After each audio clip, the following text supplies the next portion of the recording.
के इस video lecture programme में आपका स्वागत है। वर्क का टॉपिक पिछले वीडियो लेक्चर में पूरा हो चुका था और इस लेक्चर में मैं एक छोटा सा टॉपिक स्टार्ट किया जो इसी लेक्चर में पूरा हो जाएगा। एक इम्पोर्टेंट चीज भी है जो मुझे समझानी थी आपको। हमारे दो चीजें होती है, एक तो एपोस्ट्रोफी एस होता है और एक ऑफ होता है। एपोस्ट्रोफी एस, ये ऊपर कॉमा नीचे एस, इसको बोलते हैं अंग्रेजी के अंदर हम लोग एपोस्ट्रोफी एस।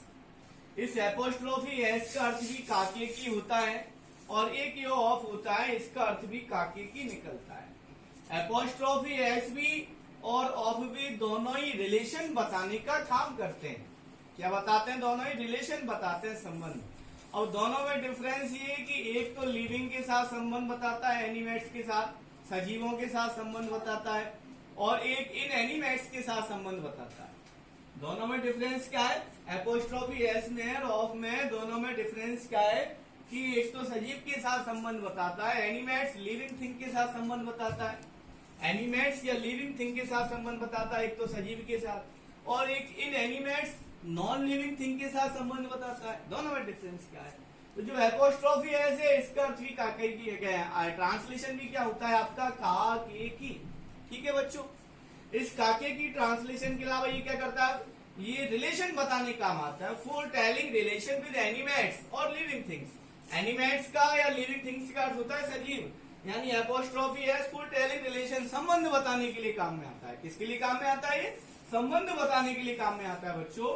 और ये जो संबंध बताता है हमें, वो किसके साथ बताता है? विद एनिमेट्स, एनिमेट्स और लिविंग थिंग्स। एनिमेट्स कह दो या लिविंग थिंग्स कह दो, बात एक है, सजीव प्राणी। एपोस्ट्रोफी एस सजीव प्राणियों के साथ संबंध बताता है।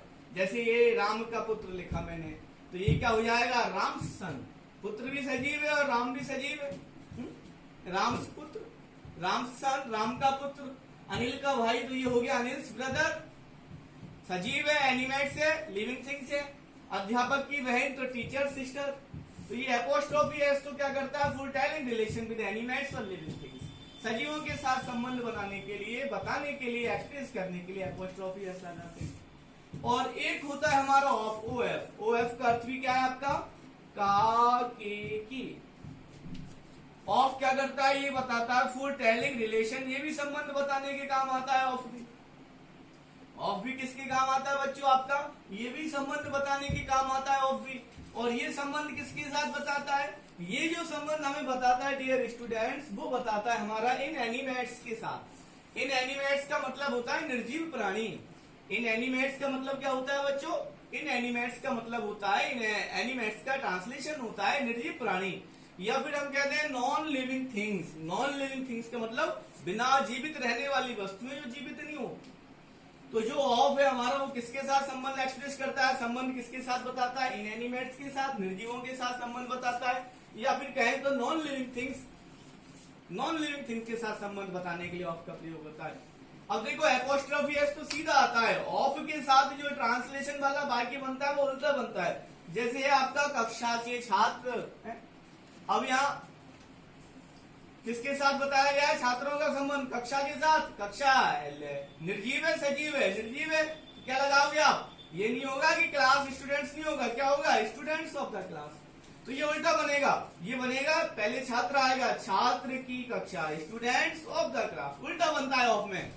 ऑफ के अंदर जो ट्रांसलेशन होता है, सेंटेंस मेक होता है ऑफ के अंदर, वो उल्टा बनता है। छात्र, देखो students of the class, Hindi बोलेंगे कक्षा के छात्र, लेकिन कैसे बना? छात्र की कक्षा। तो पहले पिछला शब्द आएगा स्टूडेंट्स ऑफ क्लास। जैसे टीम के खिलाड़ी, खिलाड़ियों का संबंध किससे बताया? यहाँ टीम से बताया। टीम सजीव है, निर्जीव है? टीम सजीव है, निर्जीव है? टीम निर्जीव है, तो क्या लगाओगे? ऑफ लगाओगे, फिर क्या हो जाएगा?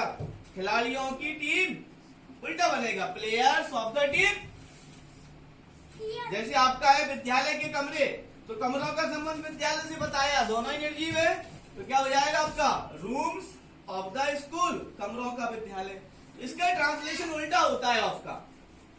रूम्स ऑफ द स्कूल, विद्यालय के कमरे, लेकिन यहाँ क्या हो गया? रूम्स ऑफ द स्कूल, कमरे का विद्यालय। ऐसे पेड़ की शाखाएं, तो शाखाओं का संबंध पेड़ से बताया जा रहा है।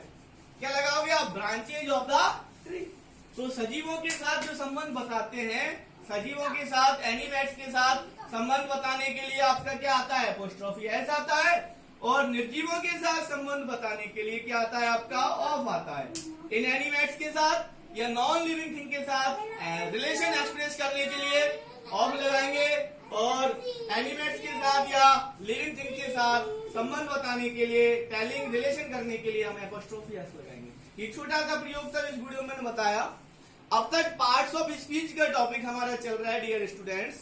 पार्ट्स ऑफ स्पीच में आपको 4 टॉपिक पढ़ा चुका हूं। नाउन मैंने पढ़ा दिया, प्रोनाउन पढ़ा दिया, एडजेक्टिव आपको पढ़ा दिया, वर्ब आपको पढ़ा दिया। अब इस टॉपिक के बाकी जो रिमेनिंग टॉपिक है इस सिक्वल के हमारे सिस्टम के, वो मैं आपको अब कल से नया जो टॉपिक स्टार्ट करूंगा वो स्टार्ट करूंगा आपके टेंस का। टेंस पूरा होने के बाद मैं आपको प्रीपोजिशन पढ़ाऊंगा इसके रिमेनिंग टॉपिक्स के अंदर, फिर कंजक्शन पढ़ाऊंगा। इंटरजेक्शन में पहले ही सेंटेंस में बता चुका हूं आपको बच्चों इस टॉपिक का, और जो एडवर्ब है वो भी टेंस के बाद पढ़ाऊंगा। और जो डिग्रीज ऑफ कंपैरिजन है एडजेक्टिव के अंदर आता है वो भी टेंस पूरा होने के बाद बताऊंगा, क्योंकि हमें इनको पढ़ने के लिए टेंस का ज्ञान होने की आवश्यकता है।